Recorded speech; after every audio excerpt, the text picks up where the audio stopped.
Hi, I'm Robert Osborne. Every Tuesday in September, we're taking a look at the Jewish experience on film, meaning how Jews have been portrayed in movies through the years. And with me to give his perspective is the man who helped program the series, Dr. Eric Goldman, author of the book, The American Jewish Story Through Cinema. Thanks for being here, Eric. Thank you, Robert. Well, for the next several hours, we're going to take a look at films which deal in some way with the Holocaust.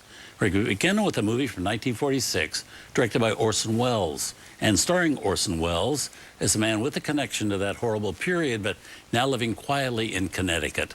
From 1946, it's the movie The Stranger. Now, I don't recall any of the movies before this that had to do with Nazis hiding out in America. Were there others, and I'm just not thinking of them? Totally avoided, and it was almost on the list of topics you do not deal with. Right. But Welles being Welles, and being as politically active as he was, this was one of the most active periods politically. Right. And he decides to take on the subject of the war criminal who leaves Germany and finds a safe haven somewhere.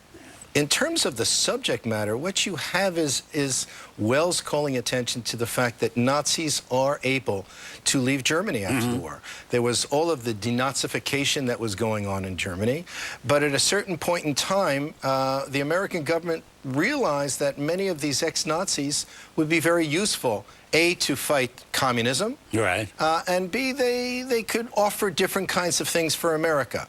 So in many cases, and we know much more now, America turned a blind eye. Right. And so Welles says, hey, wait a minute. These are bad guys. Right. We need to pursue them. We need to find justice for them, and they're war criminals. Right. And right around this time, there were a lot of movies being made about where the Nazis were going, but usually with South America, and movies like Notorious or Gilda is about Nazis in South America and everything. But this was one of the few that really had Nazis in America. Yeah, and you know, Welles wants us to be a little fearful. There's the period during the war when there was always that fear that maybe some Germans might be landing on American shores. Right. And now it's post-war, and some Germans may be landing on American shores. Hiding out here. Hiding out here and finding, you know, safe haven here. But it's a wonderfully done movie, I think.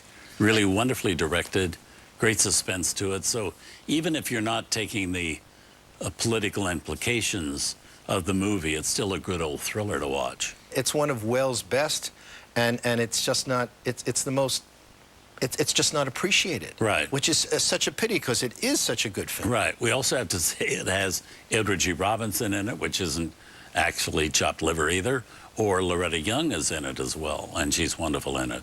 Yeah. So you got some real first-class talents here. It's a great story. It really captures the problem. And in later years, of course, when we begin to see all of these Nazi hunters go around the world looking for Nazis, it just, looking at it 10 years later, 20 years later, or even today, it's that much more powerful. Yeah. Well, let's have a look. Here it is, a movie nominated for an Academy Award for its original story. A movie from 1946, as we said, starring Edward G. Robinson, Loretta Young, and Orson Welles. The Stranger.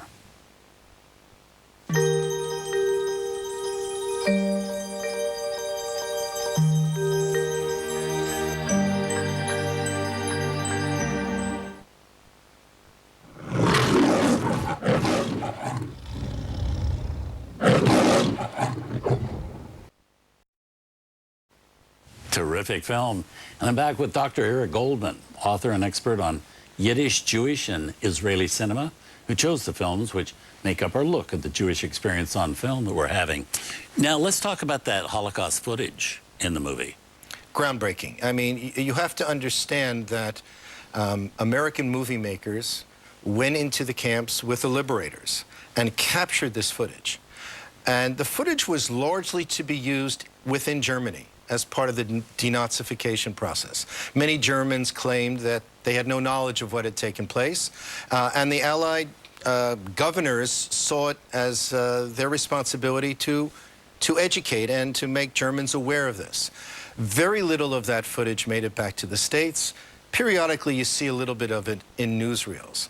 And what Welles does is he takes it and he incorporates it into this narrative, which was unheard of. I mean, to the best of my knowledge, it's the first time it's done in American cinema. So unprecedented. Unprecedented and actually quite risque, because you're showing tough footage in a narrative film for an audience that's coming to be entertained, Right. and boom, they're being hit over the head with these horrendous visuals. So again, it had to be an independent filmmaker or like International Films behind Orson Welles, somebody that daring to do it. And Wells, certainly, as we know, Yeah. was very daring. Yeah, absolutely. What else about this film intrigues you? The very fact that even the subject of the Holocaust is spoken about.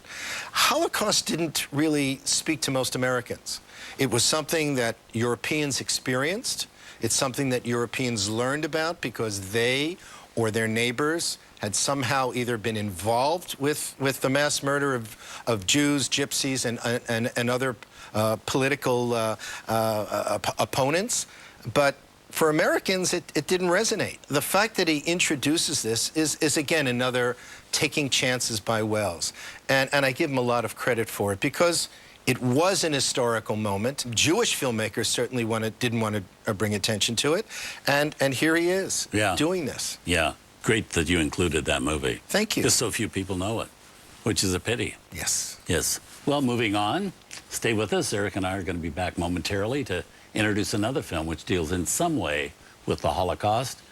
This one's a film from 1953, not widely known today either, directed by Edward Dmytryk and starring Kirk Douglas, produced by Stanley Kramer.